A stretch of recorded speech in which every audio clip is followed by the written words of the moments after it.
नौजवान था और यतीम भी था। शौक बन गया दीन पढ़ने का। महल्लेदार इलाके वाले कहने लगे कहाँ से कमाएगा, ना बाप है, ना माँ है, ना घर है, कहाँ से। हजरत रूमी कहते हैं नौजवान ने जंगल में झोंपड़ी लगा ली। वहाँ वो सुबह मदरसे जाता, शाम को जंगल में रहता, वहाँ अल्लाह अल्लाह करता, सबक याद करता।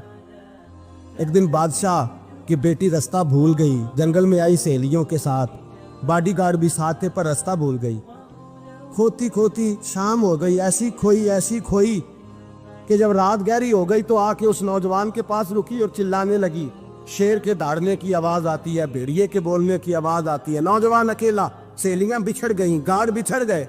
कहने लगी मैं परेशान हूँ, मुझे जगह मिल जाएगी। नौजवान कहता मैंने शहजादी देखी और मुझे भी पता था कि घर एक ही है और आग को अंदर से दरवाजा भी बंद करना पड़ता है, जंगल जानवर भी आ जाते हैं। कहते मेरी छोटी सी कुटिया में, झोंपड़ी में वो आई, रो के कहने लगी सहारा कोई नहीं, अगर मैं पीछे निकलूंगी तो भेड़िए खा जाएगा। कहते मैंने उसे जगह दे दी। अकेली औरत, चिराग जल रहा है, सबक याद कर रहा हूँ। मेरे नबी पाक ने फरमाया जहाँ मर्द औरत अकेले हो तीसरा शैतान होता है। और शहजादी, वो बच्चा कहता है सबक याद करता रहा सारी रात।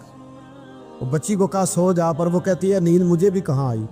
ऐसे मौक़ों पर नींद, सारी रात सबक याद करता। थोड़ी थोड़ी देर के बाद चिराग जलता तो उस पर उंगली रखता, हाथ जलता तो पीछे खींच ले, फिर दूसरी उंगली रखता, थोड़ी देर के बाद जलता तो खींच ले, हाथ सारा जल गया। सुबह किरणें चमकी तो कहने लगा चल निकल जा, दौड़ जा, बस बड़ा सब्र का इम्तिहान हो गया, चली जा। शहजादी बाहर निकली, सिपाही ढूंढ रहे थे। बादशाह खुद जंगल में निकला हुआ था, मेरी बेटी मिल गई। बादशाह तन्हाई में जाके कहने लगा बेटा मैं दुनिया को बताऊंगा कि मेरी बेटी खोई नहीं थी, सिपाही साथ ही थे। ये बड़ा मुश्किल होता है, बेटी तो भूल के भी रात कहीं रह पड़े तो लोग जीने नहीं देते, तो बेटा मुश्किल हो जाएगा मेरे लिए। कहाँ थी? उसने कहा नेक नौजवान के पास। उसने कहा बेटा मैं तो तेरी बात मानूंगा पर दुनिया नहीं मानेगी। अगर उस नौजवान ने किसी को बता दिया कि तू उसके पास थी तो फिर लोग मेरा जीना मुहाल कर देंगे। बेटा मैं मर जाऊंगा, मेरी मजबूरी ये है कि वो कहीं राज ना उगल दे वो नौजवान, उसे कत्ल करना पड़ेगा। औरत ने मिन्नतें की, उस बेटी ने कहा मेरे मौसम को मारोगे, रोई। और वो कहने लगा मैं बादशाह, वो मेरा अपना विकार है, मैं उसको छोड़ नहीं सकता। गिरफ्तार कर लाए सिपाही। वक्त तय हो गया सजा का। अकेले एक कारकोठरी में रखा गया, जो उसके खास एतबार वाले थे उनकी ड्यूटी लगाई। बादशाह ने बुलाया, पहले बिलम आया। औरत कहने लगी, बेटी कहने लगी एक दफा तो बुलाओ ना, एक सवाल बस पर्दे में रह के पूछना है और फिर जो आपका जी चाहे, मेरे मौसम को मारना तो है, तो मर्जी आपकी। सामने खड़ा किया, नौजवान पर्दे के पीछे, औरत खड़ी हो गई। बादशाह बीच बैठ गया। बीबी कहने लगी सारी रात बेदार मैं भी रही, सोया तू भी नहीं। वो जो तू चिराग के करीब हाथ लगा के जलाता था वो समझ नहीं आई। नौजवान रो पड़ा, कहने लगा क्या करूं, मैंने रसूलुल्लाह का दीन पढ़ा है, क्या करूं, मैंने हुजूर का दीन पढ़ा है। मैंने पढ़ा है कि जानी को सबसे नीचे दोज़ख के सबसे निचले दर्जे में जलाया जाए, उसे जहन्नमियों का पीप और रेशा पिलाया जाए, कंद खिलाया जाए। ये रवायतें पड़ी हुई थी।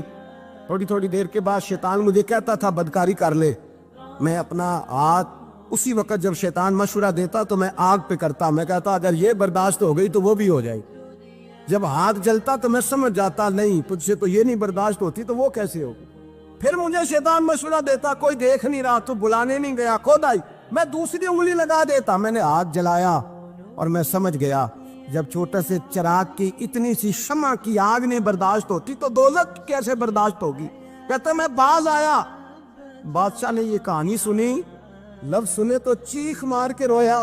कहने लगा तालिब इल्म तू तो मेरे नबी का सच्चा गुलाम है और मेरे रसूल के जो सच्चे गुलाम होते हैं उन्हें फांसियां नहीं दी जाती, उन्हें तख्त पर बिठाया जाता है। अब तुझे सजा नहीं होगी बल्कि मैं अपनी बेटी का निकाह तेरे साथ करूंगा और मेरे बाद इस सल्तनत का बादशाह भी तू ही बनेगा। अब वो नौजवान वहां नारे लगा रहा है, कहता लोगों तुम मुझे कहते थे दीन से क्या मिलता है, दीन से तो अल्लाह तख्त व ताज भी अता फरमा देता है।